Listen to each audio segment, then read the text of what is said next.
ಮಧ್ಯಪ್ರದೇಶದ್ದು. ಸಂಜೆ ತನಕ ಒಂದು ಸುದ್ದಿ ಇತ್ತು. ಮಧ್ಯಪ್ರದೇಶದ 63 ಕಾಂಗ್ರೆಸ್ MLAಗಳು ಬೆಂಗಳೂರಿಗೆ ಬರ್ತಾರೆ, ಸ್ಪೆಷಲ್ ಫ್ಲೈಟ್ನಲ್ಲಿ ಬರ್ತಾರೆ. ಅವರಿಗೋ ಸುದ್ದಿ ಇತ್ತಲ್ಲ, ಕನ್ಫರ್ಮೇ ಅದು. ಸ್ಪೆಷಲ್ ಫ್ಲೈಟ್ ಬಂದು ಬೆಂಗಳೂರು ಇಂಟರ್ನ್ಯಾಷನಲ್ ಏರ್ಪೋರ್ಟಿಗೆ, ಕೆಂಪೇಗೌಡ ಇಂಟರ್ನ್ಯಾಷನಲ್ ಏರ್ಪೋರ್ಟಿಗೆ ಲ್ಯಾಂಡ್ ಆಗಬೇಕಾಗಿತ್ತು. ಅವರಿಗೋಸ್ಕರ ಈ ಬಿಡದಿ ಹತ್ರ ವಂಡರ್ಲಾ ರೆಸಾರ್ಟ್ ಇದೆಯಲ್ಲ, ಇಡೀ ರೆಸಾರ್ಟ್ ಬುಕ್ ಆಗಿತ್ತು. 60 ರೂಮ್ ಬುಕ್ ಆಗಿದ್ವು ಅವ್ರಿಗೋಸ್ಕರ. ಅವ್ರನ್ನ ಏರ್ಪೋರ್ಟ್ನಿಂದ ವಂಡರ್ಲಾ ರೆಸಾರ್ಟಿಗೆ ಕರ್ಕೊಂಡು ಹೋಗೋದಕ್ಕೆ 2-3 ಬಸ್ಗಳು ಹೋಗಿ ಏರ್ಪೋರ್ಟ್ನಲ್ಲಿ ನಿಂತ್ಕೊಂಡಿದ್ವು. ನೋಡಿ, ಅಲ್ಲಿ ಬಸ್ ಹೋಗಿ ಏರ್ಪೋರ್ಟ್ನಲ್ಲಿ ನಿಂತ್ಕೊಂಡಿದ್ದು. ಸ್ಪೆಷಲ್ ಫ್ಲೈಟು ಭೂಪಾಲ್ನಿಂದ ಬಂದು ಬೆಂಗಳೂರಿನಲ್ಲಿ ಇಳಿಯುತ್ತೆ. ಆ MLAಗಳು ಬಂದು ಈ ಬಸ್ ಹತ್ಕೋತಾರೆ. ಈ ಬಸ್ಸು ಬಿಡದಿ ಹತ್ತಿರ ಹೋಗಿ ವಂಡರ್ಲಾ ರೆಸಾರ್ಟ್ನಲ್ಲಿ ಅವರನ್ನು ಇಳಿಸುತ್ತೆ. 18ನೇ ತಾರೀಖಿನ ತನಕ ಈ 63 ಜನ MLAಗಳು ಪ್ಲಸ್ ಒಬ್ಬ ಪಕ್ಷೇತರ MLA ವಂಡರ್ಲಾ ರೆಸಾರ್ಟ್ನಲ್ಲಿ ರಿಲ್ಯಾಕ್ಸ್ ಮಾಡ್ತಾರೆ. 18ನೇ ತಾರೀಖು ಬೆಳಗ್ಗೆ ಮತ್ತೆ ಬೆಂಗಳೂರು ಇಂಟರ್ನ್ಯಾಷನಲ್ ಏರ್ಪೋರ್ಟಿಗೆ ಬಂದು ಈ ಏರ್ಪೋರ್ಟ್ನಿಂದ ಭೂಪಾಲಕ್ಕೆ ಹೋಗಿ ನೇರವಾಗಿ ರಾಜ್ಯಸಭಾ ಚುನಾವಣೆಗೆ ಇವರು ಮತದಾನ ಮಾಡ್ತಾರೆ. This was the plan. ಏಕಾಏಕಿ ಪ್ಲ್ಯಾನ್ ಕ್ಯಾನ್ಸಲ್ ಆಯಿತು. ಶಾಸಕರು ವಿಮಾನ ಹತ್ತಿ ಅರ್ಧ ದಾರಿಗೆ ಹೊಂಟಿದ್ರು, ವಿಮಾನ ಹಾಗೆ ತಿರುಗಿಸ್ಕೊಂಡು ವಾಪಸ್ ಹೋದರು ಅನ್ನೋ ತನಕದ ಸುದ್ದಿಗಳಿದ್ದಾವೆ. ವಿ ಡೋಂಟ್ ನೋ, ಬಟ್ ಇವರು ಬರೋದೇ ಕ್ಯಾನ್ಸಲ್ ಆಗಿಬಿಡ್ತು. ಬಸ್ ವಾಪಸ್ ಹೋದು. ಯಾಕೆ ಅಂದರೆ ಒಂದು ನಾಟಕೀಯ ಬೆಳವಣಿಗೆ ಮಧ್ಯಪ್ರದೇಶದಲ್ಲಾಗಿದೆ. ರಾಜ್ಯಸಭಾ ಚುನಾವಣೆಗಳು ನಡೀತಾ ಇದ್ದಾವೆ. 24 ಸ್ಥಾನಕ್ಕೇನೋ ದೇಶದಾದ್ಯಂತ. ಕರ್ನಾಟಕದಲ್ಲಿ 4, ಅದರಲ್ಲಿ 3 ಕಾಂಗ್ರೆಸ್ ಗೆದ್ದುಕೊಳ್ಳುತ್ತೆ, 1 BJP JDSನ ಮೈತ್ರಿ ಗೆದ್ದುಕೊಳ್ಳುತ್ತೆ. ಶಾಸಕರುಗಳು ಓಟ್ ಹಾಕಿ ಆರಿಸಬೇಕಾಗಿರೋದು. ಮಧ್ಯಪ್ರದೇಶದಲ್ಲಿ 3 ರಾಜ್ಯಸಭಾ ಸ್ಥಾನಗಳಿಗೆ ಚುನಾವಣೆ. ಅಲ್ಲಿನ ಲೆಕ್ಕಾಚಾರದಲ್ಲಿ 2 ಕಂಫರ್ಟಬಲಿ BJP ಗೆಲ್ಲುತ್ತೆ, 1 ಕಂಫರ್ಟಬಲಿ ಕಾಂಗ್ರೆಸ್ ಗೆಲ್ಲುತ್ತೆ. ಅಲ್ಲಿನ ಲೆಕ್ಕಾಚಾರದಲ್ಲಿ 58 MLAಗಳು ಓಟ್ ಹಾಕಬೇಕು ಒಬ್ಬ ರಾಜ್ಯಸಭಾ ಸದಸ್ಯರು ಗೆಲ್ಲಬೇಕು ಅಂದರೆ. ನೋಡಿ, ಅಲ್ಲಿ ನಂಬರ್ಸ್ ಇದೆ. BJP 164 ಇದೆ ಸಂಖ್ಯೆ, ಕಾಂಗ್ರೆಸ್ಸು 64 ಇದೆ, ಒಬ್ಬ ಪಕ್ಷೇತರರು 1 ಸ್ಥಾನ ಖಾಲಿ ಇದೆ. 58 ಅಂದರೆ BJP 2 ಆರಾಮಾಗಿ ಗೆಲ್ಲಿಸ್ಕೊಳ್ಳುತ್ತೆ, ಕಾಂಗ್ರೆಸ್ 1 ಆರಾಮಾಗಿ ಗೆಲ್ಲಿಸ್ಕೊಳ್ಳುತ್ತೆ. 1 ರಾಜ್ಯಸಭಾ ಸ್ಥಾನ ಗೆಲ್ಲಬೇಕು ಅಂದರೆ 58 ಶಾಸಕರ ಸೈನ್ ಹಾಕಬೇಕು. 3 ಜನ ಗೆಲ್ಲೋದಕ್ಕೆ 174 ಬೇಕು. BJP ಅವ್ರ ಹತ್ರ 164 ಇದೆ. 3ನೇ ಅಭ್ಯರ್ಥಿ ಗೆಲ್ಲಿಸ್ಕೊಳ್ಳೋದಕ್ಕೆ 10 ಸ್ಥಾನಗಳ ಕಡಿಮೆ ಆಗ್ತವೆ, 10 MLAಗಳ ಕಡಿಮೆ ಆಗ್ತಾರೆ BJPಗೆ.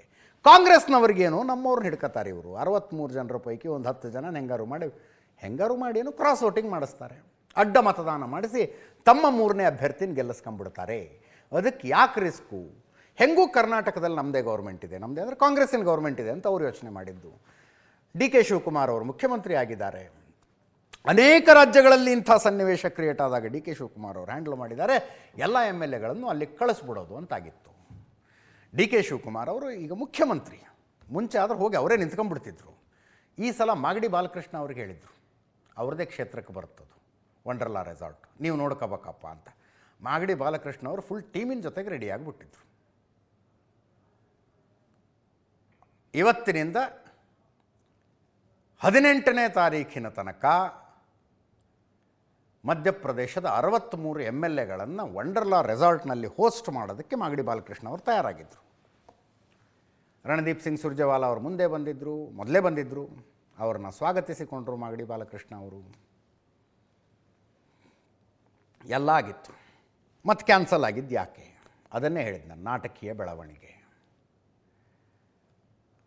ಮೀನಾಕ್ಷಿ ನಟರಾಜನ್ ಕಾಂಗ್ರೆಸ್ ಕ್ಯಾಂಡಿಡೇಟ್ ಆಗಿದ್ದರಲ್ಲಿ ನಾಮಪತ್ರ ಸಲ್ಲಿಕೆ ಆಗಿದ್ದು. ನಾಮಪತ್ರ ಪರಿಶೀಲನೆಯ ಸಂದರ್ಭದಲ್ಲಿ BJP ಅವರು ಬಂದೊಂದು ಅಬ್ಜೆಕ್ಷನ್ ರೇಸ್ ಮಾಡಿದರು. ನಾಮಪತ್ರನ ಸರಿ ಇಲ್ಲ ಅವ್ರದ್ದು ಅಂತ. ಯಾಕೆ? ತೆಲಂಗಾಣದಲ್ಲಿ ಮೀನಾಕ್ಷಿ ನಟರಾಜನ್ ಅವ್ರ ಮೇಲೆ ಕೇಸ್ಗಳಾಗಿದ್ದಾವೆ, ಆ ಕೇಸ್ಗಳನ್ನು ಮೆನ್ಷನ್ ಮಾಡಿಲ್ಲ ಇವರು ನಾಮಪತ್ರದಲ್ಲಿ ಅಂತ. ಚುನಾವಣಾ ಆಯೋಗ ಮೀನಾಕ್ಷಿ ನಟರಾಜನ್ ಅವರಿಗೆ ನೋಟಿಸ್ ಕೊಡ್ತು. ಹೀಗೆ BJP ಅವರು ಕಂಪ್ಲೇಂಟ್ ಮಾಡ್ತಾ ಇದ್ದಾರೆ.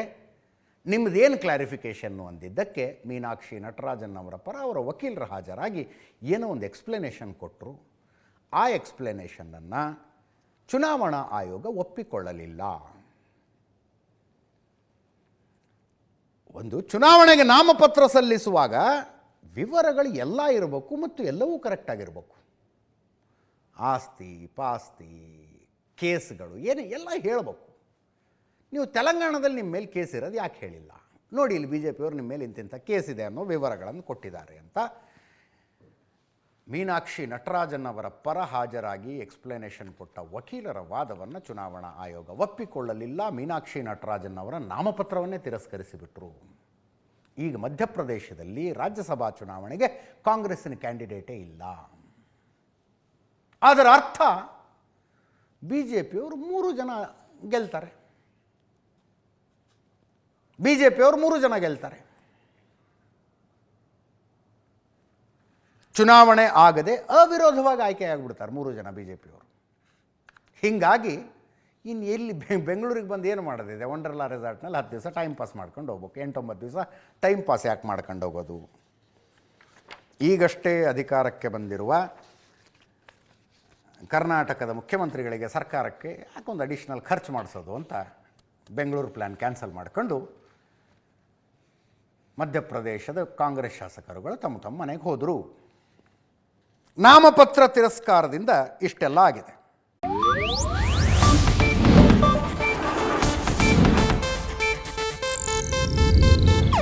ಇದು ಏಷ್ಯಾನೆಟ್ ನ್ಯೂಸ್ ನೆಟ್ವರ್ಕ್ ಪ್ರಸ್ತುತಿ.